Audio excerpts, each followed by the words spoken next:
শেষ রাতের বনগা লোকাল। আর সেই ট্রেনেই সৌমাল্যর জীবনে ঘটেছিল একটা অতি ভয়ঙ্কর ঘটনা, যে ঘটনার প্রভাব আজও কিন্তু সৌমাল্যর জীবনে বর্তমান। আর সেই সত্যি ঘটনাটাই আজ আমি এই এপিসোডে আপনাদের সকলের সামনে বলতে চলেছি।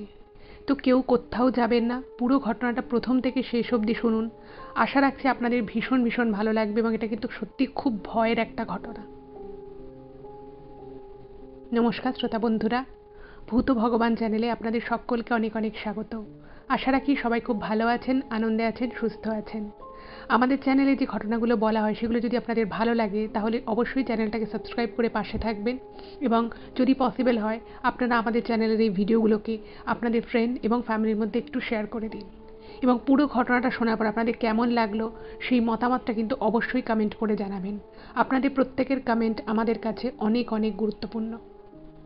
আমরা এই চ্যানেল আর 5টা সাধারণ মানুষের জীবনে ঘটে যাওয়া বিভিন্ন রকমের ভৌতিক, অলৌকিক, দৈবিক, অতিজাগতিক এই ঘটনাগুলোই বলে থাকি। তাই আমার মনে এই ঘটনাগুলো যদি আরও অনেক মানুষ একসাথে শুনতে পারেন, তারা সেগুলো শুনে অনেক কিছু জানতে পারবেন, বুঝতে পারবেন, শিখতে পারবেন। তার ফলে তারা অনেক বেশি সতর্ক ও সজাগ হতে পারবে। তো চলুন বন্ধুরা, আমি আজকের ঘটনা আপনাদের সামনে উপস্থাপনা করা শুরু করছি। তবে তার আগে একটা কথা বলে নিই, আপনারা অনেকেই আমাদের চ্যানেলে অনেক ধরনের ঘটনা পাঠাচ্ছেন, তার জন্য আমি আপনাদের প্রত্যেকের কাছে অনেক কৃতজ্ঞ। কিন্তু ঘটনা পাঠানোর আগে একটু খেয়াল রাখবেন যে ঘটনাটা আপনারা পাঠাচ্ছেন সেই ঘটনাটা আদৌ প্রচারযোগ্য কিনা। আর যদি সম্ভব হয় যে ঘটনাটা পাঠাচ্ছেন আপনারা, সেই ঘটনা সম্পর্কিত যদি কোনো ছবি বা ছোট ভিডিও থাকে সেটাও পাঠিয়ে দিতে পারেন, তাহলে খুবই ভালো হয়। এটুকুই বলার ছিল। আর একটা আমাদের নতুন চ্যানেল হচ্ছে, সেটা আপনারা অনেকেই জানেন, দ্য বংশপার। এই চ্যানেলে আমরা আমেরিকায় যেখানে থাকি তার আশেপাশের বাড়ি, ঘর, প্রকৃতি সেগুলোই দেখানো হয়। তো যদি ভালো লাগে ওই চ্যানেলটাকেও সাবস্ক্রাইব করে পাশে থাকবেন। চ্যানেলটার নাম আমি আবারও বলে দিচ্ছি, দ্য বংশপার। এবার চলুন সরাসরি চলে যাই আজকের ঘটনায়। এখন আমি যে ঘটনাটা আপনাদেরকে বলতে চলেছি সেই ঘটনাটা সৌমাল্য বনগা থেকে ইমেল করে পাঠিয়েছে। তো আমি এই ঘটনাটা বলতে গিয়ে যা যা বলবো এবং যেভাবে যেভাবে বলবো সেই সবটাই কিন্তু সৌমাল্য ঠিক যেভাবে ইমেলে লিখে পাঠিয়েছে সেটার উপরে বেস করেই আমি আপনাদেরকে বলবো। তো আপনারা অবশ্যই পুরো ঘটনাটা প্রথম থেকে শেষ অবধি মন দিয়ে শুনুন। আপনাদেরও যদি কোনো বক্তব্য থাকে অবশ্যই কিন্তু আপনারা সেটা কমেন্টে লিখতে পারেন, এবং সেটা সৌমাল্য পুরো ইমেলটা করার পরে নিচে কমেন্টের জন্য আপনারা যাতে বলেন সেজন্য কিন্তু রিকোয়েস্ট করেছে। তো প্রথমে আমি ঘটনা সম্পর্কিত কিছু কথা আপনাদেরকে বলে নিই, তাহলে আপনাদেরও ঘটনাটা বুঝতে সুবিধা হবে, আমারও বোঝাতে সুবিধা হবে। সৌমাল্য বনগাঁতেই ওর ছোটবেলা থেকে বড় হয়ে ওঠা একটা মধ্যবিত্ত পরিবারে। সৌমাল্য হচ্ছে ওর বাবা মায়ের একমাত্র সন্তান। ওর বাবা খুব ছোট্ট একটা ফ্যাক্টরিতে কাজ করতেন, এবং সেখান থেকেই কাজ করে উনি সংসার প্রতিপালন করতেন। এবং সৌমাল্য ছোট থেকেই সেই জন্য এই স্ট্রাগল ব্যাপারটা ছোট থেকে দেখেই বড় হয়। তো যখন কলেজে পড়ে তো তখন থেকেই ও বুঝে গেছিল যে ওকে খুব তাড়াতাড়ি চাকরি করতে হবে। তোর গ্র্যাজুয়েশন শেষ হয়, বনগাঁতেই ও পড়াশুনো করে, কমপ্লিট করে।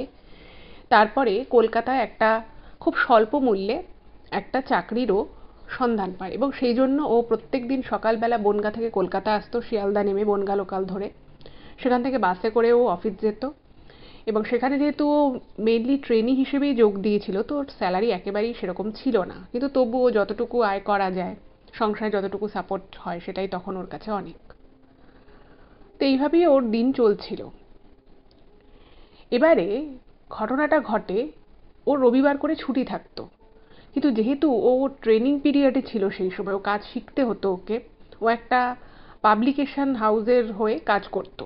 তো সেখানে বুঝতেই পারছেন যে অনেক সময় অনেক বইপত্রের অনেক চাপ থাকে। তো সেই জন্য একটা রবিবার ওকে অফিস যেতে হয়।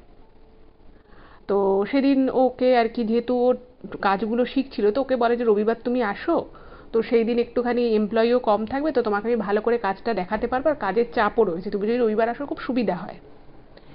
এবার ও ভাবলো যে ঠিক আছে, রবিবার যখন আমাকে অফিসে যেতে বলছে তাহলে আমি যাই, আমাকেও তো এই কাজটা শিখতে হবে ভালো করে, এই কাজের মধ্যে থেকে থেকে নিজের কেরিয়ারটা তৈরি করতে হবে। তো এই সমস্ত কিছু চিন্তা করে ও রবিবার যায়। সময়টা ছিল শীতকাল, আর সেই দিন প্রচণ্ড ঠান্ডা ছিল, খুবই ঠান্ডা পড়েছিল।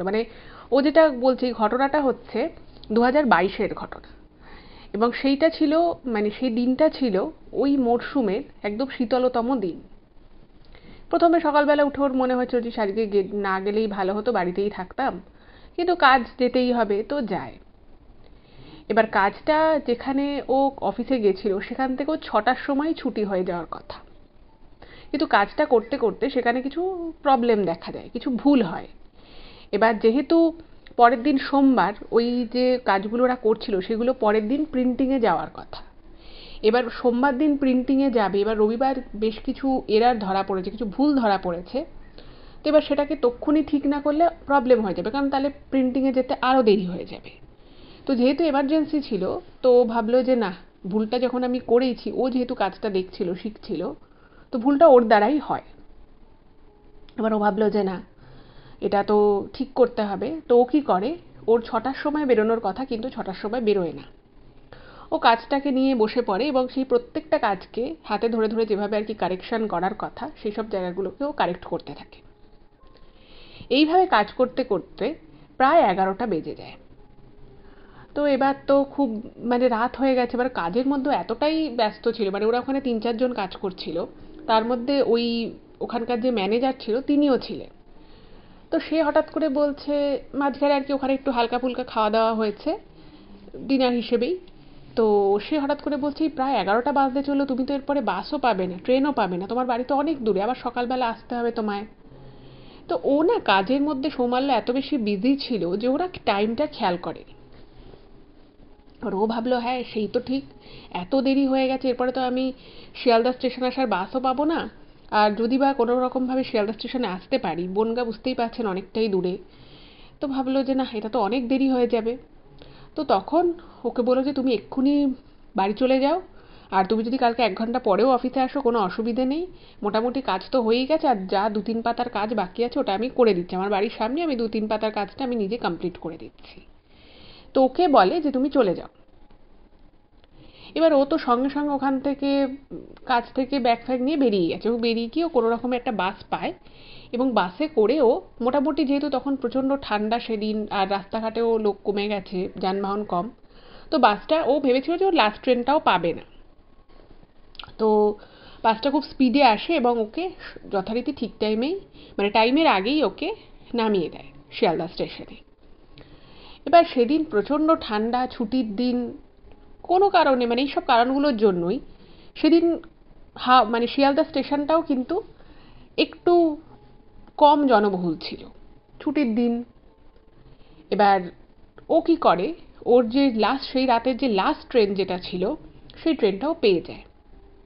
এবার ট্রেনেও ওঠে সৌমাল্য, এবং ও যখন ট্রেনে উঠেছে, অন্যান্য দিন যেমন প্রচণ্ড ভিড় থাকে সেরকম ভিড় কিন্তু সেদিন ছিল না, বেশ কম, মানে রবিবার হিসেবেও যতটা আর কি ভিড় হওয়া উচিত তার থেকেও অনেকটা কম। এবার ও উঠেছে, এবার ওর সাথে আরও 2-3 মানে কিছু লোক উঠেছে। এবার শিয়ালদা থেকে যথা টাইমে ট্রেনটা ছেড়ে দেয়, সেদিন প্রচণ্ড ঠান্ডা। তো ও তো ভাবছে যে ঠিক আছে, এই কাজটা হয়ে গেল, বাকি 2-3 পাতার কাজ আছে, বলেছে ম্যানেজার যে সে নিজেই করে দেবে। তো ও বেশ একটু নিশ্চিন্ত যে ঠিক আছে, কালকে তাহলে কাজের চাপটা অফিসে একটু কমও থাকবে, কারণ কালকে প্রিন্টিংয়ে চলে যাবে, আবার হয়তো নতুন কাজ নিয়ে কিছু বসা হবে। তো আস্তে আস্তে যখন শিয়ালদা থেকে ট্রেনটা ছেড়ে দেয়, এবার ও তো নামবে একদম লাস্ট, বনগা লোকালে উঠেছে, ও বনগাতেই নামবে। এবার আস্তে আস্তে লোকজন ট্রেনে আরও কমতে কমতে যাচ্ছে। তো এরকম সময় মোটামুটি তখন ট্রেনে পুরো বগিটায় আর কি, মানে ও যে বগিটায় ছিল সেখানে একটা লোক একটা বড় ঝুড়ি নিয়ে উঠেছে, এবং সেই লোকটা উঠে ঘুমিয়ে পড়েছে আর কি। শিয়ালদা থেকে সে ওঠে এবং যেই দেখে যে ট্রেনটা বেশ হালকা ফুলকা আছে, অতটা ভিড় নেই, সে লোকটা ওই ঝুড়ি পাশে রেখে সে ঘুমিয়ে পড়ে। আরও 1-2 লোক ওরকম ছড়িয়ে ছিটিয়ে আছে। শীতের রাত, অত রাতে আর কেই বা মাঝখানে উঠবে। তো মোটামুটি যখন ও অনেকটা, প্রায় বলা যেতে পারে হাফ রাস্তা মতো চলে এসেছে, এমন সময় মানে মানে একটা স্টেশনে এসে ট্রেনটা দাঁড়ায়, লোকাল ট্রেন দাঁড়িয়েছে, এবং দাঁড়িয়ে ট্রেনটা ছেড়ে দেয়। এবার ছেড়ে দেওয়ার মুহূর্তে একটা ছেলে হঠাৎ করেই দৌড়ে একটা, মানে ও যে বগিটায় ছিল সৌমাল্য, সেই বগিটায় দৌড়ে একটা ওই কম্পার্টমেন্টে ওঠে, এবং সেটা সৌমাল্য দেখে যে একটা ট্রেনে একটা ছেলে দৌড়ে উঠলো, ট্রেনটা কিন্তু ছেড়ে দিয়েছে প্ল্যাটফর্ম থেকে।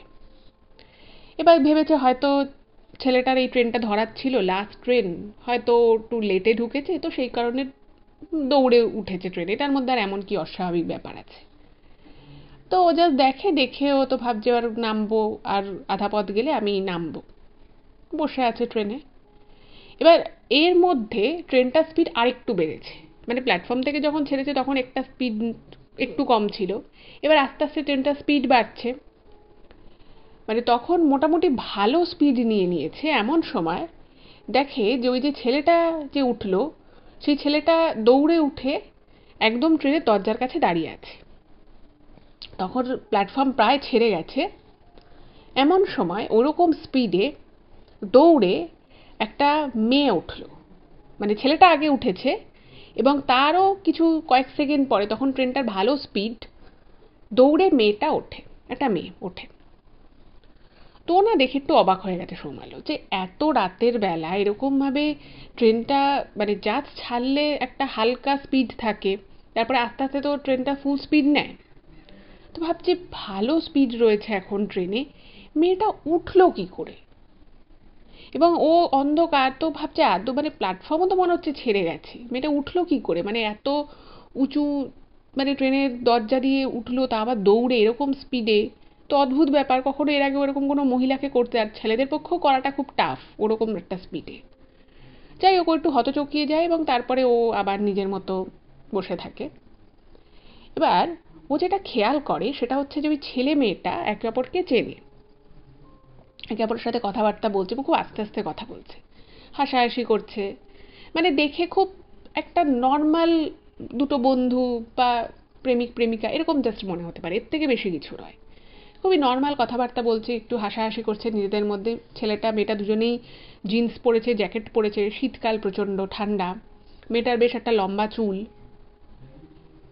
এবার দুজনে মিলে না কথাবার্তা বলছে, টুকটাক গল্প করছে, আর ট্রেনে দু তিনটে জাস্ট ছড়িয়ে ছিটিয়ে আর লোক রয়েছে এবং দু তিনজনই ঘুমোচ্ছে। আর সৌমাল্য যেখানটা বসে রয়েছে ঠিক তার অপোজিটে সিটে একটা, ওই বললাম একটা বয়স্ক লোক একটা বড় ঝুড়ি নিয়ে সে ঘুমোচ্ছে। মেয়েটা ছেলেটার সাথে কিন্তু খুব হেসে হেসে কথা বলছিল, খুব নর্মাল লাগছিল। হঠাৎ করেই, এবং এরপরে ওই ট্রেনটা যে প্ল্যাটফর্মে দাঁড়ায় সেই প্ল্যাটফর্মে ওদের বগি থেকে কোনো লোক নামেও না, আবার ওই বগিতে নতুন করে কোনো লোক ওঠেও না, ঠিক আছে? যাই হোক, তো সৌমাল্য মাঝে মধ্যেই খেয়াল করছে যে এত রাতে ছেলে মেয়ে দুটো এত ক্যাজুয়ালি এরকম গল্প করতে করতে যাচ্ছে, আর ওর বারবারই ওই কথাটা ওর মনে পড়ছে যে মেয়েটা এত স্পিডে ট্রেনে উঠলো কি করে। যাই হোক, তো ছেলে মেয়ে দুটো হঠাৎ করে, মানে হাসি হাসি মুখে কথা বলতে বলতে হঠাৎই ছেলে মেয়েটার মধ্যে কোনো একটা কিছু নিয়ে একটু ঝগড়া শুরু হয়, ঠিক আছে? এবং সেই ঝগড়াটা যখন শুরু হয় তখন মেয়েটা রেগে গিয়ে মানে অন্যদিকে চলে যাচ্ছে, ছেলেটা গিয়ে আবার মেয়েটাকে মানিয়ে নিয়ে আসছে, আবার ওরা কিছু একটা দুজনে মিলে কথাবার্তা বলছে, খুব উষ্ণ বার্তালাপ হচ্ছে, আবার ঝগড়াঝাটি হচ্ছে এবং মেয়েটা বারবার বারবার চলে যাচ্ছে, মানে যে বগিতে আর কি যেখানটায় ওরা দাঁড়িয়ে ছিল বা বসেছিল সেখান থেকে উঠে উঠে চলে যাচ্ছে। ছেলেটা গিয়ে আবার মানাচ্ছে। এটা দেখে না সৌমাল্যর খুব অবাক লাগে যে এ আবার কি, রাত দুপুরে এরা এরকম কেন করছে, এরা কে, কারা এরা? ভাবছে যে এরা কি বাড়ি থেকে পালিয়ে ঠালিয়ে গেছে, না কেউ কিছু বুঝতে পারছে না। এবং ওর খুব অদ্ভুত লাগছে রাতের বেলা এরকম অস্বাভাবিক আচরণ। এবার এই রকম করতে করতে ওদের ঝগড়াঝাটিটা থেমে যায় এবং দুজনে মিলে আবার নর্মাল খুব আস্তে আস্তে কথা বলছে, কি মানে কি কথা বলছে সেটা কিন্তু অতটা বোঝা যাচ্ছে না, ঠিক আছে? এর কিছুক্ষণ পরে আবার ওদের মধ্যে কিছু একটা কথা বলতে বলতেই কথায় কথা আবার একটা ঝগড়া হয়। এবং এই ঝগড়া হওয়ার পরে হঠাৎই ও দেখে যে মেয়েটা, মানে কথা বলতে বলতে বারবার মেয়েটা চলে যাচ্ছে, ছেলেটা গিয়ে মানাচ্ছে, এরকম করতে করতে ওরা না ওই বগির একদম শেষ প্রান্তে চলে গেছিল। মানে সৌমাল্য যেখানে বসে আছে সেখান থেকে প্রায় দু তিনটে দরজা পরে ও দেখতে পাচ্ছে ওই ছেলে মেয়েটা রয়েছে। কিন্তু এবার যেটা হলো সেটা হচ্ছে মেয়েটা না হঠাৎ করে ওখান থেকে উঠে এসে সৌমাল্য যেদিকে বসেছিল সেদিকটায় গটগট করে হেঁটে চলে আসে। এবং আসার পরে মেয়েটার বারবার হাত ধরছে, ছেলেটা কিছু একটা বলার চেষ্টা করছে, বোঝানোর চেষ্টা করছে, আর মেয়েটা কিছুতেই শুনছে না। এরকম করে ঝগড়াঝাটি করতে করতে ছেলে আর মেয়ে দুজনেই ট্রেনের একদম গেটের কাছে চলে আসে। এবং ট্রেনটা কিন্তু মানে একে তো ঠান্ডা, শীতকাল, প্রচণ্ড হাওয়া দিচ্ছে, আর ওরকমভাবে বুঝতেই পারছেন যে লোকাল ট্রেনের ওই বড় বড় দরজাগুলো খোলা থাকে, ফলে ওই দরজার সামনে কেউ যদি দাঁড়ায় এমনি সময় তার যথেষ্ট হাওয়া লাগবে, তার মধ্যে ওরকম ঠান্ডা। তো ওরকম দুজনে কথা বলতে বলতে একদম সামনাসামনি চলে আসে। এবং চলে আসার পরে এবার ও দেখছে, ওটা খুব বিরক্ত লাগছে, কী রে বাবা, ও ভাবছে যে আমি এই রবিবার দিন চাকরি বাকরি কাজ করে ফিরছি, আর এই ছেলেমেয়েগুলো রাতের বেলা বাড়িতে গিয়ে না ঘুমিয়ে এরকম কী ট্রেনের মধ্যে ঝগড়াঝাটি করছে, কী করছে, ওটা মানে একটু বিরক্ত লাগে আর কি ওর। তো ও দেখলো যে ও যেখানটা বসে রয়েছে ঠিক তার সামনে ট্রেনের যে দরজাটা রয়েছে, সেই দরজাটার কাছে দুজনে মিলে কিছু একটা বিষয় নিয়ে ওদের মধ্যে মনোমালিন্য হয়েছে, কথাবার্তা এরকম বলছে। বলতে বলতে ওদের মধ্যে ঝগড়াটা আরও বেড়ে যায়, এবং একদম ওই পয়েন্টে যে ঠিক কী হয়েছিল সেই সময়টা ওর চোখটা মানে একটু অন্যদিকে, মানে একটা ছেলে মেয়েভাবে ঝগড়া করছে মানে ট্রেনে যে বসে আছে সবার চোখ যে তার দিকেই থাকবে বা ও যে তাকিয়ে থাকবে সেটা তো হয় না। তো একটু মাঝে মধ্যে এদিক ওদিক তাকাচ্ছে, ও ভাবছে যে ওভাবে যদি আমি তাকিয়ে থাকি ওরাও এম্বারেসড হতে পারে। আর ওর পাশে যে লোকটা ছিল, ওর অপোজিটে আর কি যে লোকটা ছিল, সেই লোকটা তো ঘুমোচ্ছে, আরও দু তিনটে লোক ছড়িয়ে ছিটিয়ে সবাই ঘুমোচ্ছে অত রাতে, সব মানে চাদর টাদর মুড়ি দিয়ে ঘুমোচ্ছে। এইবারে ঘটনাটা যেটা ঘটে, যেটা চমকে দেওয়ার মতো একটা বিষয় ছিল, সেটা হচ্ছে যে ওই ছেলে মেয়ে দুটো ওদের মধ্যে ওই ঝগড়া করতে করতে ওরা একদম ট্রেনের দরজার কাছে চলে আসে, এবং তারপরে চোখের নিমেষে শুধু সৌমাল্য বুঝতে পারে যে ওই প্রচণ্ড জোরে ট্রেনটা যাচ্ছে, হাওয়ার একটা আওয়াজ হচ্ছে, দরজাটা খোলা, এবং সেইখানে একটা কিছু ঝুপ করে একটা আওয়াজ হলো, কিছু একটা পড়ে যাওয়ার আওয়াজ, ভারী কিছু একটা পড়ে যাওয়ার আওয়াজ বা এই টাইপের কিছু একটা আওয়াজ হলো। এবং যে মুহূর্তে আওয়াজটা হয় সেই মুহূর্তে কিন্তু সৌমাল্য হঠাৎ করে দরজার দিকে তাকায়, এবং তাকিয়ে দেখে যে ওখানে ছেলে আর মেয়েটি যে দাঁড়িয়ে ছিল দুজনের একজনও ওখানে নেই। এইবার যখন এই ঘটনাটা ঘটে না, ও না মানে ওর বুকের ভিতর ছ্যাদ করে ওঠে, ও সিট থেকে উঠে দাঁড়ায়, উঠে দাঁড়িয়ে ভাবছে যে কি হলো, এই ছেলে মেয়ে দুটো তো এই মুহূর্তে ছিল, আমি জাস্ট চোখের পলকটা অন্যদিকে দিয়েছি, মানে ও জাস্ট একটু অন্যমনস্ক হয়েছে যে এরা তখন থেকে ঝগড়া করছে, কথা বলছে, যা করছে করছে নিজেদের মতো, ও জাস্ট চোখটা একটু অন্যদিকে ঘুরিয়েছে, ওর মনটা একটু অন্যদিকে ডাইভার্ট করেছে। আর সেই সঙ্গে সঙ্গে ঝুপ করে একটা আওয়াজ হলো, এবং চোখের নিমেষে দেখছি ছেলে আর মেয়েটা ওখানে নেই। এবার ও না ভয়ে উঠে পড়েছে সিট থেকে, যে কি হলো ব্যাপারটা, তাহলে কি ছেলে মেয়েটা পড়ে গেল ট্রেন থেকে? এবার দেখুন, ট্রেনে যদি প্রচুর লোকজন থাকে, আরও অনেক লোকজন ধরুন আছে, এরকম ঘটনা হলে অনেকেই ঘটনাটা চোখের সামনে মানে চোখের সামনেই ঘটবে। এত রাতে ট্রেনে সেরকম কোনো লোকজন নেই, যা দু একটা লোক আছে তারাও নিজেদের মধ্যে ঘুমোচ্ছে। তো ব্যাপারটা যে ঠিক কী হলো, মানে ও যে নিজের চোখে ছেলে মেয়েটাকে পড়ে যেতে দেখেছে তা নয়, কিন্তু ঘটনা হচ্ছে ট্রেনটা মাঝখানে কোথাও থামেনি, মাঝখানে কোনো জায়গায় ট্রেনটা স্টপ হয়নি, তো ছেলে মেয়েটা তাহলে গেল কোথায়? আর ভারী একটা কিছু হাওয়ার মধ্যে পড়ে যাওয়াটা ঝুপ করে যে একটা আওয়াজ হলো, সে আওয়াজটা কিন্তু সৌমাল্য পেয়েছে। এবার ও না প্রচণ্ড ভয় পেয়ে গেছে। এবার ভয় পেয়ে গিয়ে ও না মানে ভাবছে আমি কী করবো, আমি কি ট্রেনের চেনটা ধরে টানবো, ট্রেনটা কি থামাবো, না আমি কী করবো? তো ও কী করেছে, ওর অপোজিটে যে লোকটা ছিল, বয়স্ক লোকটা যে ঝুড়ি নিয়ে, তো ওই লোকটাকে বলছে যে দাদা শুনছেন, দাদা শুনছেন, এখানে না একটা ছেলে মেয়ে দাঁড়িয়ে ছিল, মনে হচ্ছে ওরা ট্রেন থেকে পড়ে গেছে। তো ওই লোকটাও তো হুড়মুড়িয়ে উঠেছে, লোকটা বলছে যে কী হয়েছে, বলছে যে এখানে একটা ছেলে মেয়ে দাঁড়িয়ে ছিল, মনে হচ্ছে পড়ে গেছে। তো তখন ওই লোকটা তো মানে উঠে থেকেই ঘুমোচ্ছে, তো বলছে যে না আমি তো দেখিনি কোনো ছেলে মেয়েকে। তখন সৌমাল্য ভাবছে যে এখন এত রাত হয়ে গেছে, এখন আমি ট্রেনটাকে যদি থামাই, আর সত্যি কথা বলতে আর কেউ দেখেও নি বিষয়টা, ইভেন পড়ে যেতে সত্যি সত্যি যে পড়ে যাচ্ছে সেটা কিন্তু দেখেনি। আবার ট্রেনের বগির মধ্যে পুরো ফাঁকা, পুরো ট্রেনটাই দেখা যাচ্ছে, মানে ওই বগিটা তো পুরোটাই দেখা যাচ্ছে। তো ছেলে মেয়ে দুটো যদি থাকতো তাহলে এখানেই কোথাও বসে থাকতো বা দাঁড়িয়ে থাকতো, লুকিয়ে থাকার তো কোনো জায়গা নেই। কিন্তু ব্যাপার হচ্ছে যে ও না মানে পুরো মানে ভয় কাঁপতে থাকে যে ব্যাপারটা আমি কী হলো, সত্যি সত্যি কি ছেলে মেয়ে দুটো পড়ে গেল, তাহলে ওরা তো তর্ক ঝগড়া করছিল। তো এবার ওই লোকটাকে বলেছে, লোকটা তখন জিজ্ঞেস করছে কোথায় দাঁড়িয়েছিল, কি হয়েছে, তুমি দেখেছো কি না। এবার ও না আর কিছু বলতে পারছে না, কারণ ও তো ভাবে সত্যি সত্যি দেখেনি পড়ে যেতে, শুধু একটা আওয়াজ পেয়েছে। তাও ওই আওয়াজটা পাওয়ার পরে মানে ও না বিশ্বাস করতে পারছে না যে এরকম হতে পারে, কারণ ট্রেনে ভিড় নেই, ছেলে মেয়ে দুটো দরজার কাছাকাছি ছিল ঠিকই, কিন্তু প্রাপ্তবয়স্ক ছেলে মেয়ে, ছোট নয় যে বুঝতে পারবে না। তো ভাবছে যে এটা আমি কনফিডেন্টলি বলি কি করে যে সত্যিই পড়ে গেছে, আদৌ পড়ে গেছে কিনা তাও একটা ওর বিস্ময় লাগছে। আবার ভাবছে যে না পড়ে গেলে ছেলে মেয়ে দুটো গেল কোথায়, ট্রেন তো থামেনি যে ওরা নেমে গেছে বা অন্য কোনো কম্পার্টমেন্টে উঠেছে, তা তো নয়। তখন ও ভাবলো যে আবার একটা বেকার কি হবে, ঝামেলা ঠামেলা কিছু হবে, কি করবো, ওটা আর কথাটাকে বাড়ালো না, যাই হোক, তো তখনও ওর বনগাঁ লোকাল মানে বনগাঁ স্টেশন আসতে 6-7টা স্টেশন বাকি আছে তখনও। তো ওর না প্রচণ্ড ভয় লাগছে। আর এমন অবস্থা, অত ঠান্ডা, ট্রেনের মধ্যে ওরকম খোলা ট্রেনে যাচ্ছে, মানে ওর ঠান্ডা লাগার বদলে ওর গরম লাগছে, খুব খুব অস্থির অস্থির করছে ওর শরীরটা। ও ভাবছে যে আমি এটা কি এক্সপেরিয়েন্স করলাম, সত্যি কি ছেলে মেয়ে দুটো পড়ে গেল, তাহলে ওদের ওদের এখন কি অবস্থা, ওরা কি ওদের কি কি উদ্ধার করেছে, কেউ কি জানে ওরা পড়ে গেছে, এরকম নানান কথাবার্তা ওর মনে আসছে।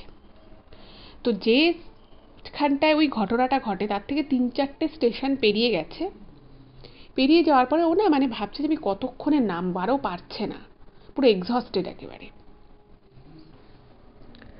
এমতাবস্থায় মানে তখন আর 4টে স্টেশন মতো বাকি রয়েছে।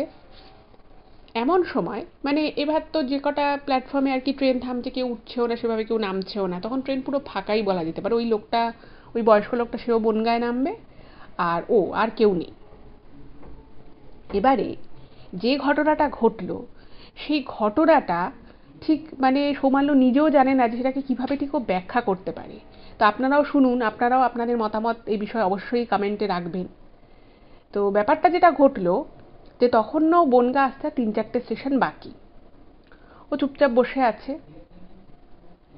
ঠিক যেভাবে ট্রেনটা ছেড়ে দেওয়ার কিছুক্ষণ পরে ওই ছেলেটা প্রথম উঠেছিল ওই ট্রেনটায়, ঠিক সেমভাবে বনগাঁ আসার ঠিক 3-4টে স্টেশন আগে যেখানে ট্রেনটা থামে, সেখানে ট্রেনটা থেমে যাওয়ার পরে যখন ট্রেনটা আবার রানিং হয়, যখন ট্রেনটা আবার চলতে শুরু করে, ঠিক সেম ওয়েতে ওই ছেলেটাই, যে ছেলেটা আর কি ওর মনে হলো যে পড়ে গেল ট্রেন থেকে, ঠিক সেই ছেলেটাই ওরকমভাবে দৌড়ে ট্রেনে উঠলো।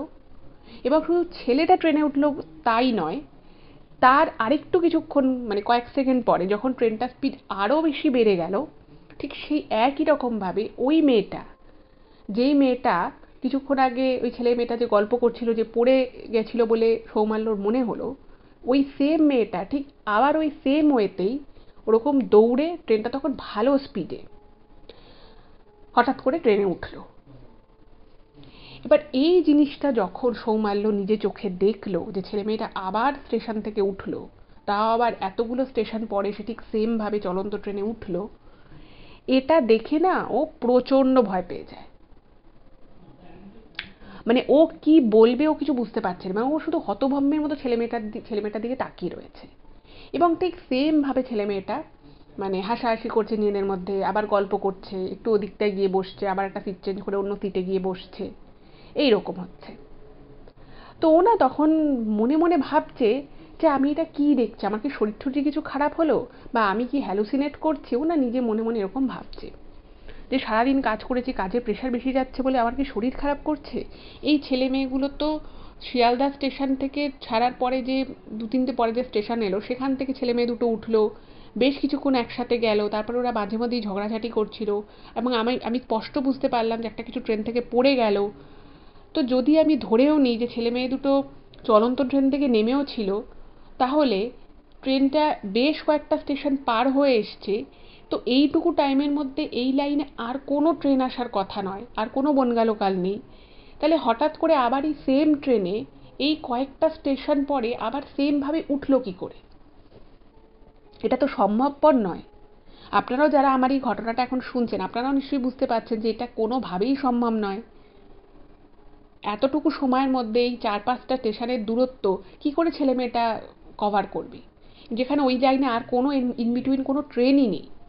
আর ঠিক ওইভাবেই মানে আর যে যে অবস্থায় যে সময় আর কি সৌমাল্য যে চুপ করে কিছুটা পড়ে যাওয়ার শব্দ পেয়েছিল, সেই সময় কিন্তু ট্রেনটা ফুল স্পিডে ছিল এবং কোনো প্ল্যাটফর্মের সাথে দাঁড়ায়ওনি, কিছুই না। তার ফলে মানে ওই চলন্ত ট্রেন থেকে হঠাৎ করেই উবে যাওয়া বা পড়ে যাওয়ার পরে, আমি যেটাই ধরি না কেন, যেহেতু ও চোখের সামনে পড়ে যেতে দেখেনি, তাই যদি আমি ধরেও নিই যে ওরা হয়তো নিজে থেকেই নেমে গেছিলো, প্রথম কথা হচ্ছে অত স্পিড ট্রেনে কখনো কারোর পক্ষে নামা সম্ভব নয়। আর যদি বা কোনোভাবে নেমেও গিয়ে থাকে, তাহলে তারা 4-5টা স্টেশন পরে আবার উঠলো কি করে? সত্যি এটা কিন্তু একটা মানে চিন্তায় করার মতো বিষয়, যেরকম অদ্ভুত ঘটনা ঘটলো কি করে, কোনো মানুষের পক্ষে তো এই কাজ করা সম্ভব নয়। তোর না প্রচণ্ড ভয় লেগে যায়। তো তখন ভাবলো যে আমি একটা কাজ করি, আমি এর পরের যে স্টেশনটা আছে আর মাঠে 2-3টে স্টেশনই আর বাকি বনগাঁ আসতে, তো ভাবলো ঠিক আছে পরের যে স্টেশনে নামবে আমি প্ল্যাটফর্মে নেমে টুক করে নেমে আমি আমার কম্পার্টমেন্টটা চেঞ্জ করে নেবো, আমি এখানে আর থাকবো না। মানে ওর তখন ভীষণ রীতিমতো শরীর খারাপ লাগছে, মানে ওর ওই ঠান্ডার মধ্যে ও জার্নি করছে, তো জ্যাকেট ফ্যাকেট পরেছিল, তখন ওর এত শরীর খারাপ লাগছে যে ওর জ্যাকেটটা খুলে ফেলেছে, ওর গরম লাগছে, ওর ঘাম হচ্ছে। তো সেটা ভেবে ও ভাবলো যে ঠিক আছে আমি এবার প্ল্যাটফর্মটা চেঞ্জ করে, মানে নেক্সট যে প্ল্যাটফর্মে ট্রেনটা ঢোকে ও সেই স্টেশনে নেমে পড়ে, এবং নেমে পড়ে তাড়াতাড়ি করে দৌড়ে 2টো কম্পার্টমেন্ট পরে ও 3য় কম্পার্টমেন্টে ও উঠে পড়ে, এবং সেই কম্পার্টমেন্টটাও কিন্তু মোটামুটি ফাঁকা। এবার ও মানে ওই কম্পার্টমেন্টে উঠে না একটুখানি নিশ্চিন্ত ফিল করছে যে তাহলে তো আমি মানে ঠিকই করছি, ঠিকই আছি। তো এবার এখানেও 2-3টে লোকজন আছে, তো ও ভাবলো যে বাবা বাঁচা গেছে, কিন্তু মনে মনে ভাবছে যে ব্যাপারটা ঘটলোটা কি, এটা কী করে সম্ভব, এটা তো হওয়ার সম্ভব নয়। তো এবার ও তো বসে আছে, আবার প্ল্যাটফর্ম থেকে ট্রেনটা ছেড়েছে। এবার এমন সময় ও না মানে ভাবছে যে ওকে পিছন থেকে কেউ শিশি শিশি করে ডাকছে, মানে কেউ যদি কারোর উদ্দেশ্যে সেটা মুখে হালকা শিশি শিশি করে আওয়াজ করে যদি ডাকে সেটা তো বোঝা যায়। আর ট্রেনে যেহেতু বেশি লোক নেই, গুটি কয়েকটা লোক, এরকম ওরকম রাতের দিকে ট্রেনে সবাই একটু ঝিমোচ্ছে, নয় কেউ ঘুমোচ্ছে। এবার ও না প্রথমে 1-2বারও মানে ব্যাপারটাকে ইগনোর করে, ও ভেবেছে ওকে মনে হয় ডাকছে, তখন ওর মনে মনে ওটা নিয়ে চিন্তা করছে যে কী হলো কী হলো না এসব নিয়ে চিন্তা করছে। তো নেক্সট যেটা হলো, যে ঘটনাটা ঘটলো সেটা হচ্ছে ওকে যখন ওরকম ও ডাকটা পিছন থেকে শুনলো, ও পিছন ফিরে তাকায়, এবং পিছন ফিরে তাকানোর পরে ও যে জিনিসটা ও দেখেছিল সেটা যে কতটা ভয়ঙ্কর ছিল সেটা মানে সৌমাল্য বলছে যে আমি এই ইমেলটা মানে ও যখন নাকি টাইপ করছিল, ও লিখেছে সেটা আবার, যে ও যখন এই কথাটা ইমেলে টাইপ করছিল তখনও কিন্তু ওর হাত রীতিমতো কাঁপছিল, মানে এতটাই ও ব্যাপারটা ট্রমাটাইজ ছিল। সেই রাতেও কি দেখেছিল জানেন?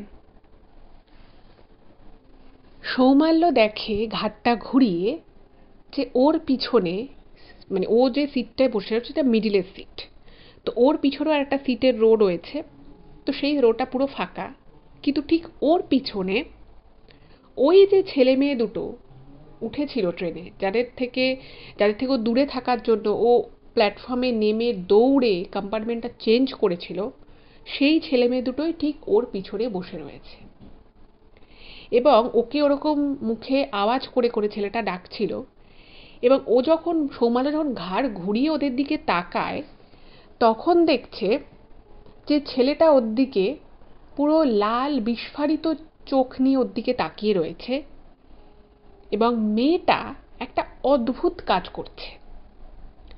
ও দেখে যে ছেলেটা তো ওভাবে ওর দিকে তাকিয়েই রয়েছে, যেটা দেখে ও প্রচণ্ড ভয় পেয়ে যায়, কিন্তু তারপরে ওর যখন চোখটা মেয়েটার দিকে যায় তখন মেয়েটার যে অবস্থায় ওখানে ছিল, মানে বসে রয়েছে, এমনিতে বসেই রয়েছে, কিন্তু ও বসে মেয়েটা যেটা করছিল সেটা দেখে ও যেটা লিখেছে ইমেলে, ওর মাথা ঘুরে যায়, লিটারেলি মাথা ঘুরে যায়। ও দেখে যে মেয়েটা একটা প্লাস্টিকের বোতলে থেকে জল খাচ্ছে, এমনি পানীয় যে জল, সেই পানীয় জল খাচ্ছে, এবং যেভাবে মানুষ রাস্তাঘাটে বেরোলে বোতলের ক্যাপ খুলে যেভাবে জল খায় সেরকম একটু উপর থেকে মেয়েটা জল খাচ্ছে, মুখে জলটা মুখের মধ্যেই পড়ছে, কিন্তু মেয়েটার গলার কাছ দিয়ে আবার জলটা বেরিয়েও যাচ্ছে।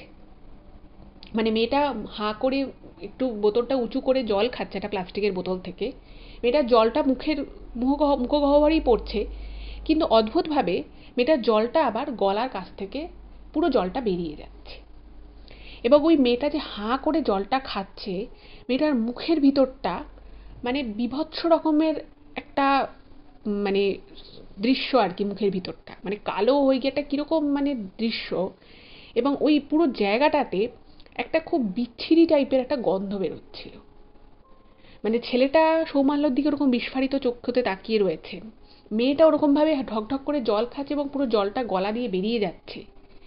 এই পুরো জিনিসটা দেখে সৌমাল্য এত ভয় পেয়ে যায় যে ও চিৎকার করে, এবং চিৎকার করার পরে মানে খুব জোরে আর কি চিৎকার করে, কিন্তু ওর শরীরটা তখন এতটা খারাপ হয়ে যায় এবং ওর মাথা যখন কাজ করছিল না, ও না মানে ওখান থেকে যে পালাবে, সেই পালানোর জন্য ও যে উঠে যে ওর কম্পার্টমেন্টের মানে যে সিটে ছিল সেই সিট থেকে যে মানে একটু এগিয়ে গিয়ে অন্য কোনো জায়গায় গিয়ে বসবে, সেটা করার মতো শরীরে কোনো জোর ছিল না। এবং ও শুধু একটা চিৎকার করে ওটা দেখে, চিৎকার করে দেখে এবং ও চোখটা বন্ধ করে শুধু মাথাটা ঘুরিয়ে নেয় এবং বাকি সময়টা পুরোটাই ও ভয় ঠকঠক ঠকঠক করে কাঁপছে। এবার এইভাবে ও কতক্ষণ কাঁপছিল, কতক্ষণ যে ও এই সিচুয়েশনে ছিল সেটাও নিজেও জানে না। তো ঘটনাটা যেটা ঘটে, ওই যে ও চিৎকার করে এবং ওই কম্পার্টমেন্টে 3-4টে লোক ছিল, তো সেই লোকটা না, সেই লোকগুলো ওর কাছে এসেছে এবং কতক্ষণ ধরে যে ওর কাছে এসে সেটাও জানে না। তো ওকে লোকগুলো বলছে, কি হয়েছে, তুমি চিৎকার করলে কেন, তোমার কি শরীর টরীর খারাপ লাগছে? আর ওরকমভাবে ঠকঠক করে কাঁপছে, ওরকম একটা জোয়ান ছেলে, সেটা দেখে বাকি লোকেরাও বুঝতে পারছে সেটা নিশ্চয়ই কোনো প্রবলেম হয়েছে। তো ওকে কি করে, জল দিতে আসে একটা লোক, মানে ওরকম একটা বোতল থেকে জল, বোতলের ক্যাপটা খুলে ওকে জলটা দিয়েছে। এবার ওই জলটা দেখে ওর এত ভয় লেগে যায় যে ওই জলটা, মেয়েটা জল খাচ্ছিল এবং মুখ দিয়ে খাচ্ছে আর গলা দিয়ে বেরিয়ে যাচ্ছে জলটা, ওটা দেখে ওর এত ভয় লাগে ও জলের বোতলটাকে ছুঁড়ে ফেলে দেয়। আর ওরকম করে ভয় মানে কাঁপছে, অস্বাভাবিক আচরণ করছে, মানে ও নিজের শরীরটাকে না নিজের কন্ট্রোলে আর রাখতে পারছে না। তো এটা দেখে বাকি লোকেরাও তো খুব অবাক হয়ে গেছে যে ছেলেটা কি পাগল নাকি ছেলেটা শরীর খারাপ লাগছে, কিছুই বুঝতে পারছে না। আর ওকে যখন জিজ্ঞেস করা হচ্ছে যে তোমার কি হয়েছে, কি অসুবিধা হয়েছে, সে তখন ও কিছু বলতে পারছে না। এবং অ্যাট দ্যাট মোমেন্ট ওর এত ভয় লাগছে যে ও ঘাটটা পিছনে ঘোরাতে পারছে না এবং ওর আকার ইঙ্গিতে লোকগুলোকে হাত দিয়ে পিছনে দেখানোর চেষ্টা করছে যে ওর সিটের পিছনে এরকম একটা ছেলে মেয়ে বসে রয়েছে যারা সম্পূর্ণ রকমভাবে অস্বাভাবিক, যারা সাধারণ মানুষ হতে পারে না। তো লোকগুলো না মানে কিছু বুঝতেই পারছে না। তো এই করতে করতে মানে প্রায় ওরা বনগাঁ পৌঁছে গেছে এবং ট্রেনটা তখনও থামেনি, বনগাঁ স্টেশনে থামবে। তো লোকটা বলছে, এই বনগাঁ এসে গেছে, তুমি বনগাঁয় নামবে তো, এখানে বনগাঁ এসে গেছে কিন্তু আমরা সবাই নেমে পড়বো, তোমার কি হয়েছে, এরকম করে বারবার ওকে ঝাঁকাচ্ছে, ওর মাথায় কখনো হাত বোলাচ্ছে। মানে বেশি তো লোক নেই, 3-4টেই লোক ছিল। তো যখন ও বাইরে দেখছে যে ওর নিজের স্টেশন এসে গেছে এবং ওখান থেকে ও সাইকেল নিয়ে এবার বাড়ি যাবে, ওটা দেখে ওর না মনে একটা শান্তি আসে যে বাবা তাহলে আমি আলটিমেটলি বনগাঁ পৌঁছলাম। তো না তখন একটু হলেও স্বাভাবিক হয়, ওই যে হাত পা প্রচণ্ড কাঁপছিল, প্রচণ্ড মানে বুক ধড়পড় করছে যে অবস্থাটা ওর হয়েছিল, সেই জায়গা থেকে ওর একটু ধাতস্থ হয়। এবং তারপরে যখন দেখে ট্রেনটা থেমেছে, ওর এত ভয় লাগে যে ও আর কাউকে কিছু না বলে, মানে যেই প্ল্যাটফর্মে ট্রেনটা থামে, ও কোনো রকমে ওর ব্যাগটাকে জাপটে ধরে ও মানে ট্রেন থেকে নেমে বেরিয়ে দৌড়ে ছুটে বেরিয়ে যায়। আচ্ছা, এবারে বেরিয়ে গেছে, এবার যেখানে আর কি ও সাইকেল রাখতো, তো সেখানে না মানে সারা রাতের কিন্তু সার্ভিস ছিল না। মানে ও জানে যে ও 6টার সময় ওখান থেকে বেরোবে, এখানে একটা টাইমে ও পৌঁছে যাবে মোটামুটি। ওই যেখানে ও সাইকেল রাখতো সেই সাইকেল স্ট্যান্ডটা রাত 9টা অবধি খোলা থাকে। তো ওর তো 9টার মধ্যেই মানে স্টেশনে আসার কথা ছিল। এবার ও ওখানে গেছে, গিয়ে সাইকেলের চাবিটা হাতে নিয়ে যেখানে আর কি ও সাইকেলটা রাখে যে গ্যারেজে, তো সেখানে গিয়ে দেখছে গ্যারেজ বন্ধ। অনেক রাত হয়ে গেছে, অত রাত অবধি তো থাকে না। তো যেটা হয় যে কেউ যদি ওখানে সাইকেলে রাখে, যদি বলে যে আমি এখানে সারা রাতের জন্য সাইকেল রাখছি, তো তখন ওরা রেখে দেয়। কিন্তু যদি কেউ টাইমে না আসে, 9টার পরে এলে বা 9:30 যদি কেউ বলে যায় তাহলে হয়তো আধা ঘন্টা 40 মিনিট হয়তো এক্সটেন্ড করে। কিন্তু যেহেতু ও কিছু বলে যায়নি, তো যে আর কি গ্যারেজটার দেখাশোনার দায়িত্বে থাকে, গ্যারেজের যে মালিক, সে কি করে তালা মেরে চলে যায়, আর অত রাতে তো থাকার তো কোনো প্রশ্নই নেই। এবারে যেটা ঘটনা হলো, ও না মানে প্রচণ্ড ভয় পেয়ে গেল যে এবার আমাকে হেঁটে হেঁটে যেতে হবে এত দূর। ওর মানে এটা না ওর মাথাতেই আসেনি যে গ্যারেজটা যে বন্ধ হয়ে যেতে পারে, সাইকেলটা যে ও পাবে না, এটা ওর একেবারেই মাথাতে আসেনি। তো তাও নিজেকে মানে নিজের মনে মনে নিজের সাহস সঞ্চয় করলো। ও ভাবছে যে না, যা হয়েছে হয়েছে, আমি তো এবার আমার জায়গায় পৌঁছে গেছি, এবার এখান থেকে আমি হেঁটেই যাই, কিছু তো করার নেই, রিক্সা টিক্সাও কিছু নেই। অত শীতকালের রাত, গরমকাল হলে হয়তো তাও থাকতো, কিন্তু অত ঠান্ডা রাত আর কি থাকবে। তো যাই হোক, তো ওখান দিয়ে একটুখানি ও যাচ্ছে, তো যেতে যেতে না ও দেখছে যে রাস্তাঘাট মোটামুটি ফাঁকা, আর ওদের ওখান থেকে বেরিয়ে আপনারা যারা বনগাঁয় থাকেন তারা ওখানে একটা বাজারও আছে। তো বাজারের ওদিকে একটা দুটো লোক আছে। তো ও না ওদের দেখে ভাবলো যে কিছু তো লোকজন আছে, তো ও হাঁটা শুরু করলো। এবার ও যখন হাঁটা শুরু করেছে তখন ও বুঝতে পারছে যে ওর মানে শরীরে সমস্ত শক্তি দিয়ে হাঁটছে, নিজেকে স্বাভাবিক রাখার চেষ্টা করছে, কিন্তু কোথাও না ওর বডি ওকে সাথ দিচ্ছে না, মনে হচ্ছে যেন ও খুব টায়ার্ড হয়ে গেছে, ওর শরীর আর দিচ্ছে না, ও আর পারছে না, এরকম টাইপের কন্ডিশন। তো ভাবলো যে না, আমাকে বাড়ি অবধি তো পৌঁছতেই হবে। এবার ওর বাড়ি হচ্ছে সাইকেলে 7-8 মিনিট মতো লাগে। বনগাঁ স্টেশন থেকে ওর বাড়ি হচ্ছে 7-8-9 মিনিট লাগে সাইকেলে। তো 7-8 মিনিট যদি সাইকেলে লাগে বুঝতেই পারছেন হাঁটতে বেশ সময় লাগবে। আর ঠিক ততই ওর শরীর কিন্তু মানে পায়ে ও মনে হচ্ছে জোর পাচ্ছে না।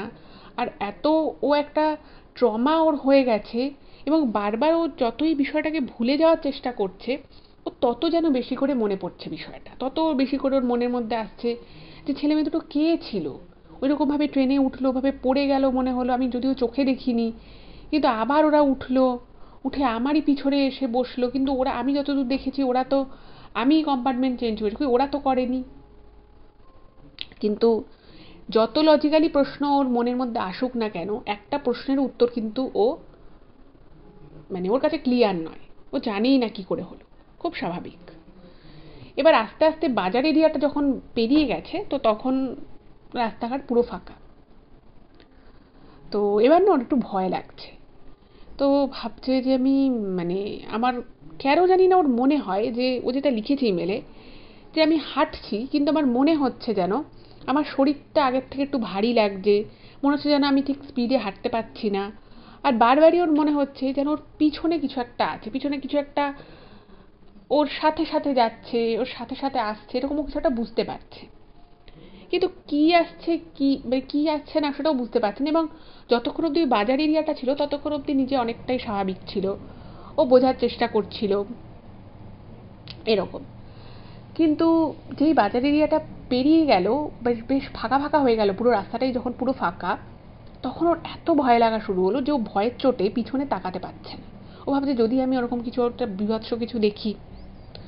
তো আমার নিজের মনে মনে নিজেকে বোঝানোর চেষ্টা করছি যে আমি এত কেন ভয় পাচ্ছি, এত ভয় পাওয়ার মতো তো কিছুই ঘটনা ঘটেনি, আমি এত কেন ভয় পাচ্ছি, এত ভয় পাওয়ার তো কিছু নেই। যাই হোক, এবারে যেটা ঘটলো যে ও কিছুক্ষণ যাওয়ার পরে ওর কেন জানি না মনে হলো ওর পিছনে যে ওর যে মানে পিঠে ব্যাগ মতো একটা ছিল, একটা ব্যাকপ্যাক মতো ছিল, তো সেই পিঠের ব্যাগটাকে মনে হচ্ছে না কেউ চাপটে ধরেছে, মানে ওকে টাচ করেনি, সে ওর ব্যাগটাকে ধরেছে। এবার ও ভাবছে কি হলো, ব্যাগটা কিছু আটকে আটকে গেলে, এবার রাস্তা দিয়ে হাঁটছে সেখানে আটকাবে কিসে, কিছু তো যদি আটকানো, তো ও পিছনে হাত দিয়ে ব্যাগটায় হাত দিয়ে মানে যেই হাতটা দিল তো দেখলো যে ব্যাগটা ছেড়ে গেল, মনে হলো যেন হুক জাতীয় কিছু দিয়ে ব্যাগটা আটকে ছিল, সেইটা ছেড়ে চলে গেল।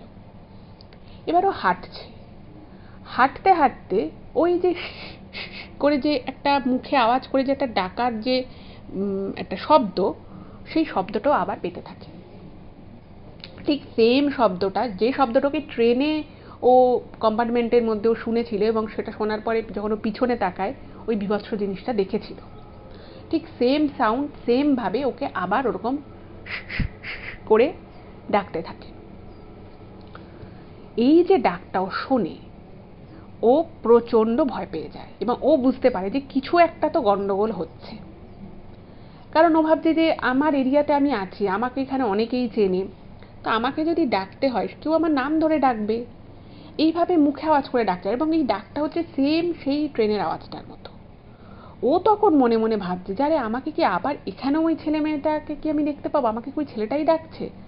ও ভাবছে এবার যদি আমি পিছনে থাকি আমি কি দেখবো, আবার কি ওরকম মানে দেখবো যে ওরকম বিস্ফারিত চক্ষু নিয়ে ওই ছেলেটা তাকিয়ে রয়েছে আমার দিকে, ওই মেয়েটা ওভাবে বিভৎসভাবে মুখটা পুরো কালো, মুখের ভিতরটা জল খাচ্ছে, জলটা বাইরে পড়ে যাচ্ছে গলা থেকে, আমি কি এরকমই কিছু দেখবো। এবার ও কি করেছে, ও ভাবলো যে না আমি পিছনে তাকাবো না, আর আমি আরো স্পিডে হাঁটি। আর ও তখন মনে মনে ভাবছে যে অনেক সময় ওদের সামনে মানে স্টেশনের কাছাকাছি কোনো টোটো হোক বা রিক্সা হোক কিছু একটা থাকলেও সেটাই নিয়ে, ও যে আমি ভাড়ার কথা আজকে ভাববো না, যা টাকা নেবে নেবে, আমি বাড়ি পর্যন্ত চলে যাব।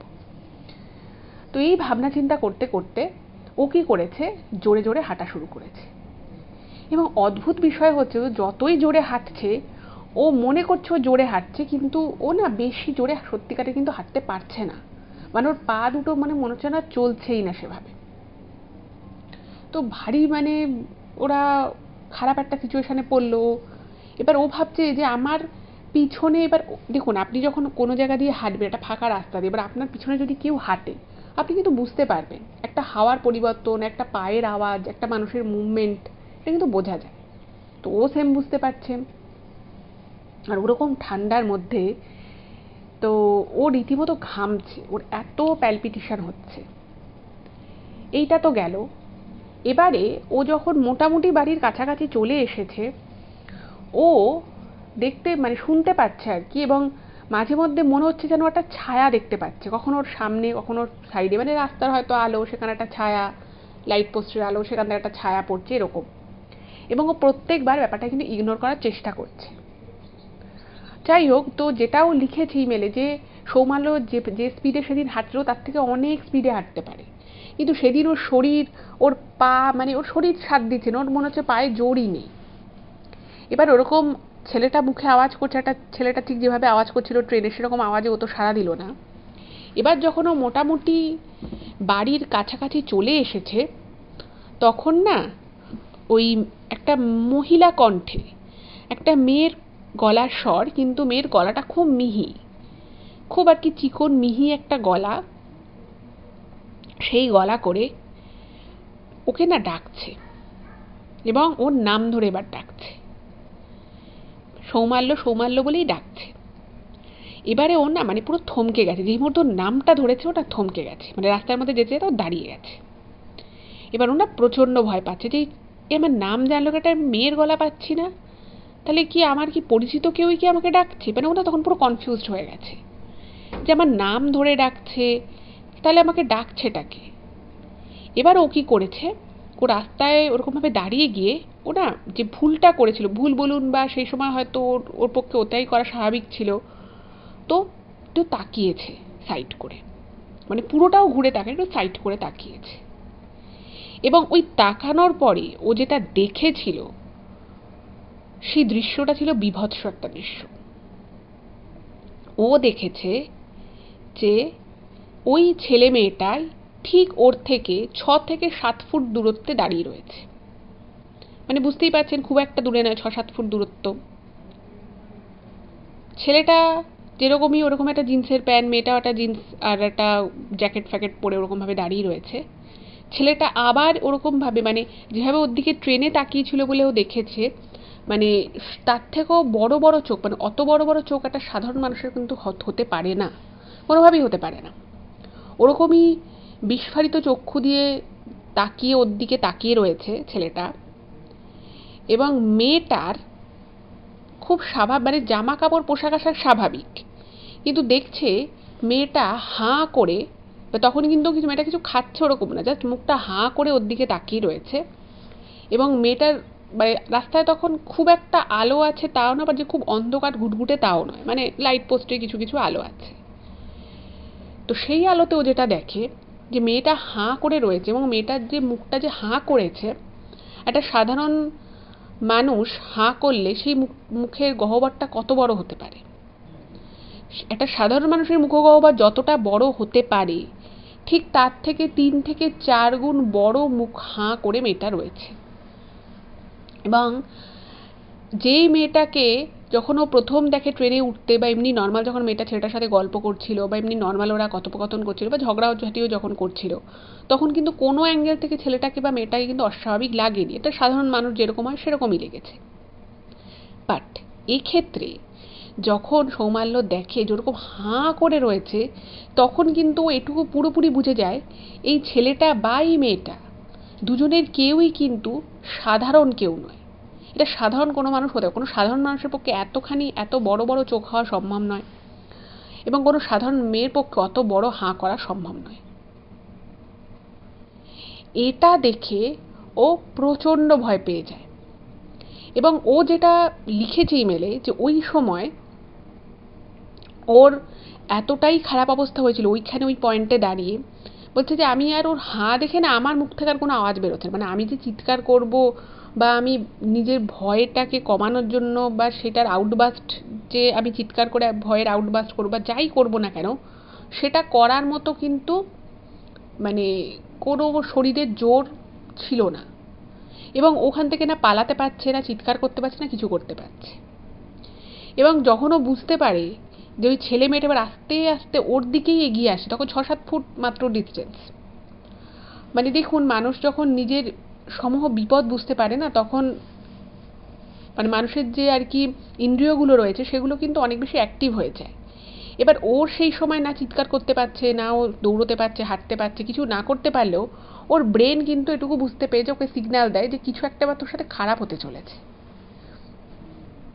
এবার ঘটনা হচ্ছে যে ও তো একটা পাবলিশিং কোম্পানিতে কাজ করতো, তো সেইখানে ওদের ওখান থেকে না ওকে একটা মানে যে জলের যে বোতলগুলো হয়, তো সেইখানে না একটা ওই গণেশ ঠাকুরের একটা স্টিকার মতো ছিল, গণেশ ঠাকুরের একটা স্টিকার মতো ছিল, এবং সেটা ও কী করতো, ওই মানে অনেকে ওখানে জলের বোতলের উপরে লিখে লিখে রাখতো, তো ও কী করেছিল ওই স্টিকারটাকে ওর ব্যাগের একটা সাইডে রেখে দিয়েছিল, জাস্ট স্টিকারটাকে চিপকে রেখেছিল।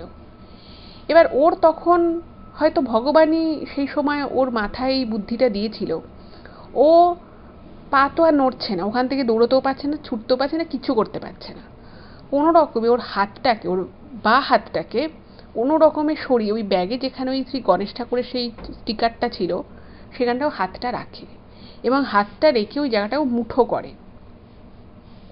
মুঠো করে যে মুহূর্তে ও মুঠোটা করে ওর শরীরটা অনেকটা ওর হালকা হয়ে যায়, মানে যে ভারী ভাবটা শরীরে ছিল, যে ও দৌড়তে পারছে না, মানে হাঁটতে পারছে না, ওখান থেকে নড়তে পারছে না, মনে হচ্ছে যেন শরীরটা বিশাল ভারী হয়ে গেছে, যে মুহূর্তে হচ্ছে গণেশজিকে স্মরণ করে এবং ওই ব্যাগের ওই স্টিকারটার ওখানে হাতটা দেয়, ওর মনে হয় যে ওর শরীরটা এবার খুব হালকা হয়ে আসছে, এবং সেই মুহূর্তে ও দৌড়ানো শুরু করে। এবং যে মুহূর্তে দৌড়ানো শুরু করে সেই মুহূর্তেই কিন্তু ওই যে ছেলেটা, আমি বললাম যে যে ছেলেটি ছিল, সেই ছেলেটি ওর দিকে বড় বড় বিশাল বড় বড় চোখ করে ওর দিকে তাকিয়েছিল, লাল চোখ দিয়ে।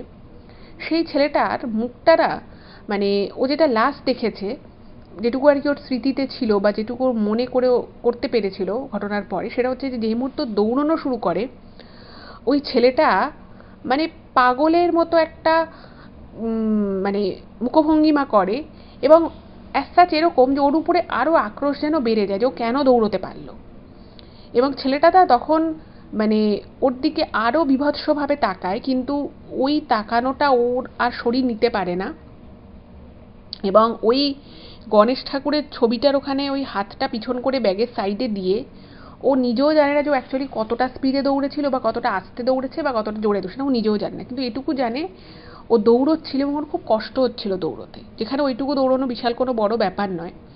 ও ওর বাড়ির রাস্তার কথা মনে করেও দৌড়োয়নি, ওর সামনের রাস্তা দিয়ে দৌড়ে গেছে।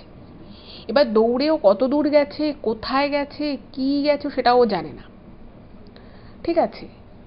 এবারে ও গেছে, এবার যাবার পর যে ঘটনাটা ঘটেছে, ও বুঝতে পারছে যে ওর পিছন পিছন মানে একদম রাগে, মানে গোঙানির আওয়াজ ও পিছন থেকে পাচ্ছে, মানে ওই ছেলেটা আর মেয়েটা প্রচণ্ড রাগান্বিত হয়ে, মানে খুব মানে গম্ভীর একটা নিঃশ্বাস, একটা প্রচণ্ড রাগান্বিত একটা গর্জন, সেটাও শুনতে পাচ্ছে, এবং যত শুনতে পাচ্ছে তত ও মানে রাস্তা দিয়ে জাস্ট ছুটছে। এবার ওর না আর খেয়াল নেই যে ওর বাড়ি কোন দিকে, কোন দিকে ওকে যেতে হবে, কোন দিকে ও যাবে না, ওর কোনো খেয়াল নেই, ও জাস্ট ছুটছে। এইভাবে ছুটতে ছুটতে ও কোথায় কতক্ষণ ছুটে সেটা ও নিজেও জানে না। এবং ঘটনাচক্রে যেটা ঘটে সেটা হলো যে ও ছুটতে ছুটতে না ওর বাড়ি একবার ও ক্রস করে বেরিয়ে চলে যায়, ঠিক আছে। এবং ওরকমভাবে যে ও ক্রস করে বাড়ি থেকে বেরিয়ে চলে যায়, মানে বাড়িটাকে ক্রস করে ও বাড়িতে ঢুকতেই ভুলে গেছে, কারণ ও তো রাস্তাই পুরোপুরি চিনতে পারছে না, তো বাড়ি চেনাটা ওখানে কোনো প্রশ্ন নেই। এবার এদিকে যেটা হয়েছে সেটা হচ্ছে যে ওর মা বাবা খুব চিন্তিত হয়ে পড়ে, কারণ ও ফোন করে একবার শুধু বলেছিল যে ওর আসতে দেরি হবে। এবার ও বলেছিল যে আমি লাস্ট ট্রেন ধরবো, এবং ট্রেন ধরেও বাড়িতে ফোন করে যে আমি ট্রেন পেয়ে গেছি। এবার ব্যাপার হচ্ছে যে ট্রেনটা যে ও পেয়েছে, এবার ট্রেন থেকে মানে শিয়ালদা থেকে এই অবধি আসতে যে সময়টা লাগে, সেই সময়টা পেরিয়ে যাওয়ার পরেও যখন দেখছে যে বাড়িতে ছেলে ফিরছে না, ওর বাবা মায়ের কিন্তু খুব টেনশন হতে থাকে। তো ওর মায়ের সেই সময় কিছু একটা মানে উনি সেন্স করতে পারেন, সেটা ঠিক এক্স্যাক্ট কি সেটা উনি নিজেও জানেন না, কিন্তু ওনার না মনে হয় যে একটুখানি বাড়ির সামনেটা এসে দাঁড়ায়। তো ওরা যে বাড়িতে ভাড়া থাকতো, তো সেই বাড়িটা হচ্ছে দোতলা বাড়ি, একতলায় মানে যে ভাড়াটে তারা, মানে এই ওর সোমাল্যরা থাকতো, আর ওপরে হচ্ছে যারা বাড়িওয়ালা তারা। তো ওর মা কি করেছে, গেটের সামনেটা এসে বারবার দাঁড়াচ্ছে, একবার ওর মা দাঁড়াচ্ছে, একবার ওর বাবা দাঁড়াচ্ছে। তো ওরকমভাবে না ওর মা যখন গেটের সামনে এসে দাঁড়ায়, তো দূরে বুঝতে পারছে যে কিছু একটা ছুটে চলে গেল, কেউ একজন ছুটে গেল বা কিছু একটা এরকম হলো, উনি বুঝতে পারেন। তো উনি না মানে রাস্তায় তো আর অতটাও আলো নেই এবং কিছুটা দূরে ছুটে চলে গেছে, এবার পিছন থেকে অতটা ভালো করে বোঝাও সম্ভব নয় যেহেতু রাতের বেলা। তো উনি না ওনার কি মনে হলো উনি ওখানটা দাঁড়িয়ে রইলেন। তো সোমালোর বাবা বারবার ওর মাকে বলছে যে তুমি ঠান্ডার মধ্যে বাইরে দাঁড়িয়ে থেকো না, ও এলে তো ঘরেই ঢুকবে, হয়তো আসছে ট্রেন, হয়তো ওকে হেঁটে আসতে হচ্ছে। উনি ব্যাপারটা বুঝতে পেরেছেন, কিন্তু ওর মা বারবার বলছে না কিছু একটা ব্যাপার হয়েছে। মানে ওর মায়ের না মানে মনে কু গাইছিল, একটা নেগেটিভ জিনিসকে উনি সেন্স করতে পারছিলেন। এবারে এদিকে ও তো মানে কিছু বুঝতে পারছে না, মানে কোনো দিকবিদিক জ্ঞান শূন্যের মতো দৌড়চ্ছে, আর ওর পিছন পিছনেই গর্জনটা আসছে। এবং ওর না হাতটা, যেটা ও লিখেছে ইমেলে, যে ওই হাতটা ওই গণেশ ঠাকুরের যে একটা ছবির যে স্টিকার মতো ছিল সেটার উপরেই ও হাতটা দেয়া। এবং ও মানে আর অন্য কিছু যে করবে, অন্য কোনো দিক থেকে যে ও মাথা খাটাবে বা কিছু যে ছুঁড়ে মারবে বা কিছুই ওর মাথায় আসেনি। এমতাবস্থায় ও ছুটতে ছুটতে ওর বাড়ির পাশ কিছু দূর গিয়ে একটা গলির ভিতরে ঢুকেছে। এবার সেই গলির ভিতর দিয়ে ঢুকে যদি ঘুরে বেরোনো যায় তাহলে কিন্তু ঠিক ওর বাড়িটা যে রাস্তায় সেই রাস্তাটা আবার পড়বে, মানে পুরো লুপ ঘুরে আসবে। এবারে ঘটনাটা যেটা ঘটে, ওর মা ওদিকে বাড়ির গেটের সামনে দাঁড়িয়ে রয়েছে, আর সৌমাল্য কি করেছে ওই গলিটা দিয়ে ঘুরে আবার ঘুরে কিন্তু ও ওর বাড়ির মোটামুটি কাছাকাছি চলে আসে। এবারে ওরকম ফাঁকা রাস্তা ঠান্ডার সময় ওরকম একটা পায়ের আওয়াজ পেয়ে না ওর মা একটু কনসাস হয়ে যায়, ভাবে যে কি হলো, একটা কিছু আসছে মনে হচ্ছে, কোনো মানুষ দৌড়তে দৌড়তে, একবার ওর মা শুনেছে কিছুক্ষণ আগে। তো ওর মা যখন একটু ভালো করে তাকিয়েছে দেখছে ওই পায়ের আওয়াজটা আর কারণ নয়, সৌমাল্যরই। এবং ওকে ওরকম দৌড়ে আসতে দেখে ওর মাও কি করেছে, ওর বাবাকে ডাক দিয়ে ছুটে উনিও বেরিয়ে গেছেন ঘর থেকে। বেরিয়ে গিয়ে সৌমাল্য যখন ওর মাকে দেখেছে, দেখার পরে মানে ও মনে মনে একটু নিশ্চিন্ত হয় এবং ওর হাতটা ওই গণেশ ঠাকুরের ছবির ওখান থেকে সরে যায় এবং ও গিয়ে ওর মাকে দেখে। এবং ওর মা যখন ওকে জাপটে ধরেছে যে ছেলে এভাবে দৌড়চ্ছে কেন, কিছু বুঝে ওঠার আগে ওর মা যখন ধরেছে তখনই বুঝতে পেরেছে যে ওর গায়ে প্রচুর জ্বর, মানে পুরো গাটা এত গরম হয়ে গেছে, মানে একদম ছ্যাঁকা লাগছে যাকে বলে, এত বডি টেম্পারেচার উঠে গেছে। তো ওকে নিয়ে সঙ্গে সঙ্গে ঘরে যখন এনেছে, ঘরে আসার পরে ও কিন্তু পুরো অজ্ঞান হয়ে যায়। এবার ওরকে নিয়ে তোর বাবা মা খুব ব্যস্ত হয়ে পড়লো যে ছেলে হঠাৎ করে কি হলো, এভাবে অজ্ঞান হয়ে গেছে, মানে জ্বর এসে গেছে প্রচুর। তো ওকে জলপট্টি দিয়ে ওর কিছুটা জ্বর কমানো হলো, বডি টেম্পারেচার কিছুটা কমলো, তো ওকে তারপর ওর বাবারটা ওষুধ দিয়েছে। মোটামুটি ও মানে বাড়িতে ফিরে যখন ওর মা বাবাকে দেখছে তখন মানে ও পুরো রিলিফ ফিল করছে।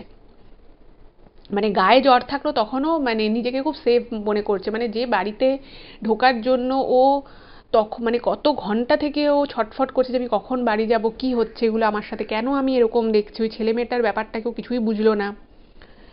এবারে ব্যাপারটা হয়েছে যে ওর মা বাবা যখন ওকে জিজ্ঞেস করলো যে কি তুই ছুটছিলি কেন, মানে তুই তো এমনি হেঁটে আসতে পারতি, আর ও যেভাবে যখন ছুটছিল না ওকে দেখে বোঝা যাচ্ছিল ওকে একটা উদ্ভ্রান্তের মতো ছুটছিল।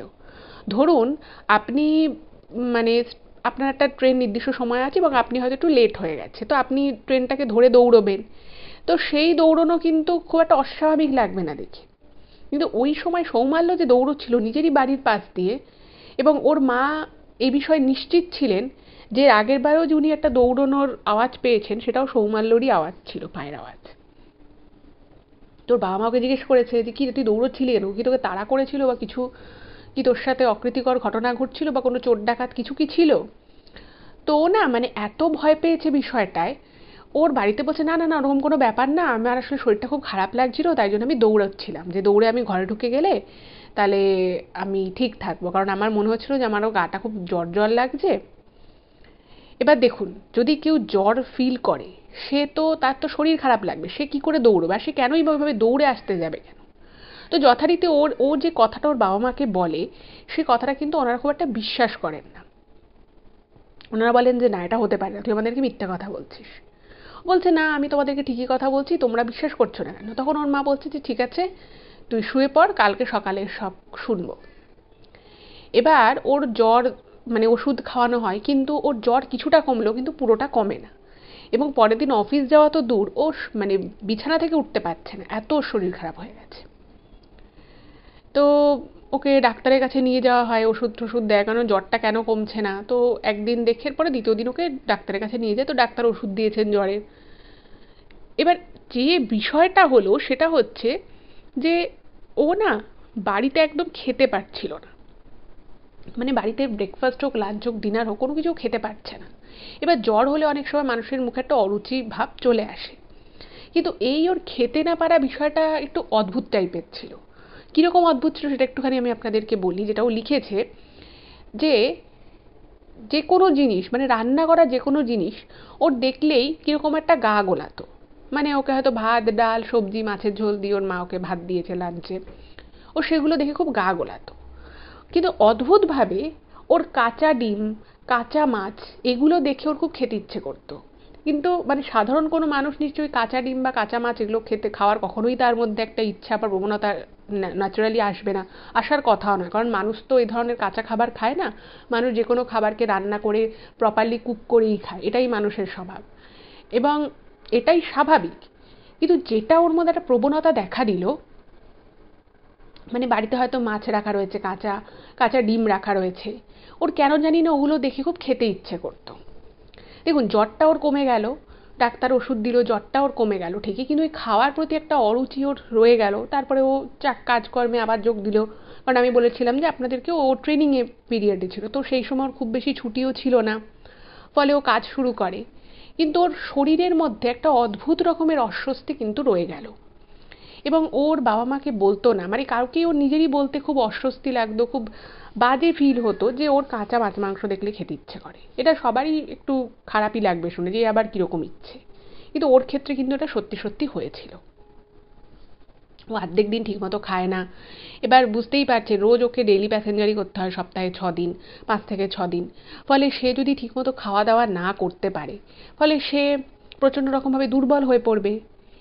এবার এদিকে ব্যাপারটা যেটা হলো সেটা হচ্ছে যে ওর সবসময় কাঁচা ডিম, কাঁচা মাছ দেখে খেতে ইচ্ছে করে।